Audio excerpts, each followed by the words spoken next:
in being a intuitive reader or spiritual reader, you summons up the dead. Am I right? So you're talking about mediumship? Yeah. I actually... You're a medium as well. All those things mean the same thing, right? A medium, intuitive teacher, a spiritual teacher, because you deal with the dead. No.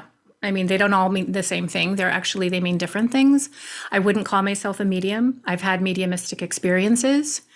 And I don't ever summon up the dead. I do believe people can do that. It's just not something that I do. And I also don't read for people anymore. I used to do that, but I don't do that anymore.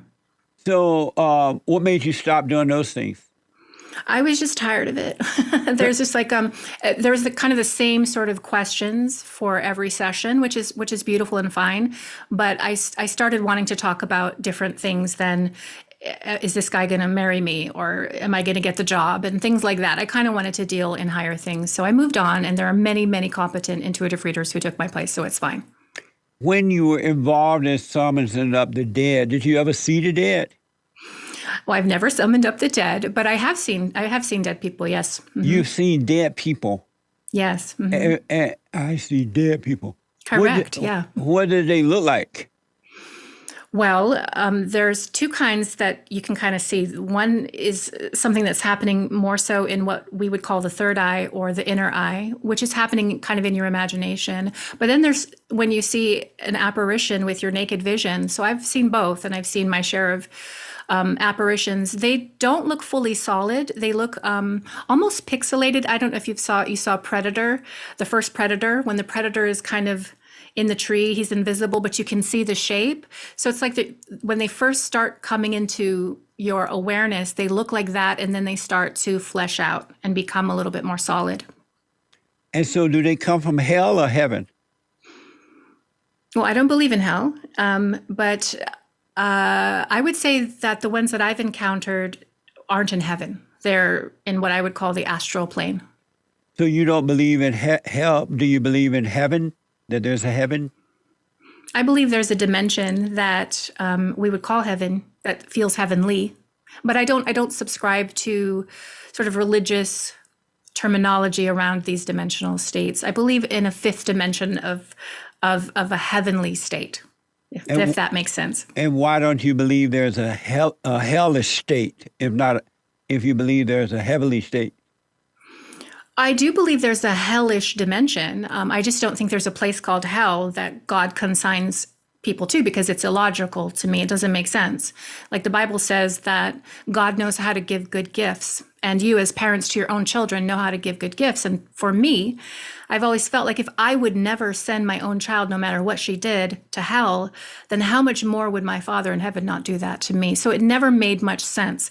But having said that, I do think that there are planes of existence that are hellish, and that more has to do with the person who's passing as opposed to some place in the ether. And the Bible also says that there is a hell, and it's beneath the earth. Mm-hmm. Right? Mm-hmm. And did you believe? Yes. Did you believe that when the Bible said there is a hell? At the time, I did. I don't believe that now. I don't believe everything in the Bible. I'm not a literalist in that way. Oh, I see. So with the dead people that you have seen, what was the purpose of calling up the dead? Well, I never summoned them. And that's why I say I'm really not a medium, because I always just had somewhat accidental encounters where I would find a dead person in my home or in my room, and it would also happen to my daughter.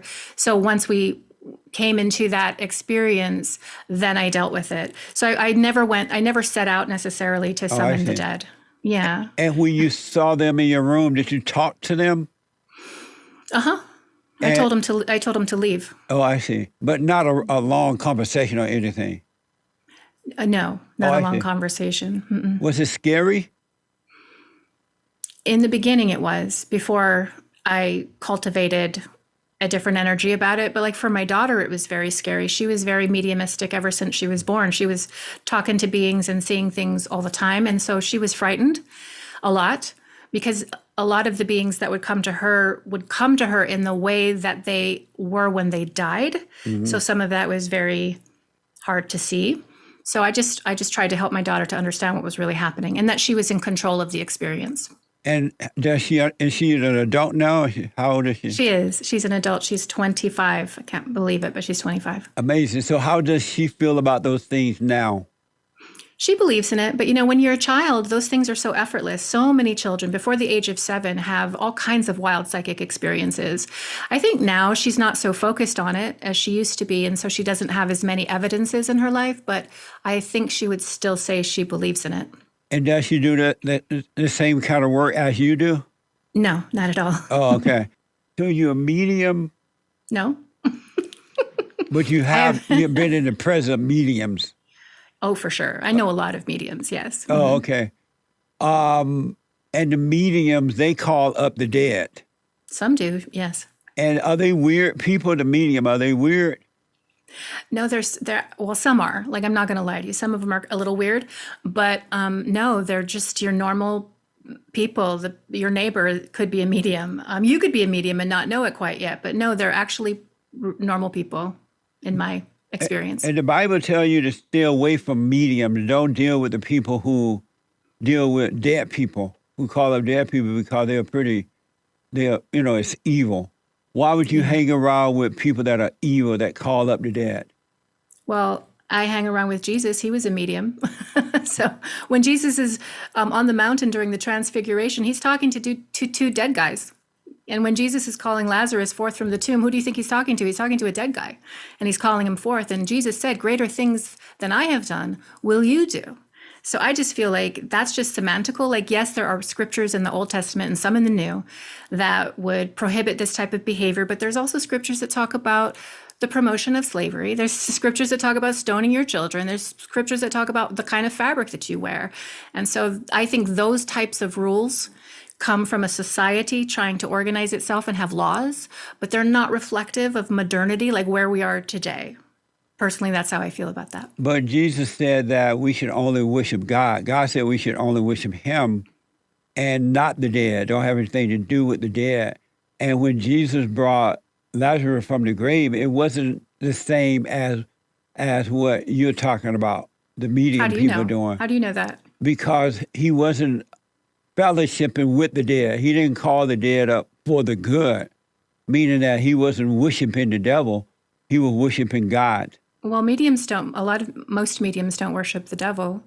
They just have an ability to do something. And truly, it's like turning the dial on a radio. It's a faculty that you are sometimes born with. It's also a faculty that you can develop, but they're not worshiping the devil. And I hate to demonize what I think is a very natural spiritual gift. And again, I say, I think Jesus was a medium. I think he demonstrated his own intuitive abilities throughout his life. He was an energy healer. He cast out demons. Like, that's Jesus. And we're supposed to use him as an emblem of what Christianity is. And so I don't see anything wrong with it. I can understand your arguments because I've come up against them many times. I don't agree.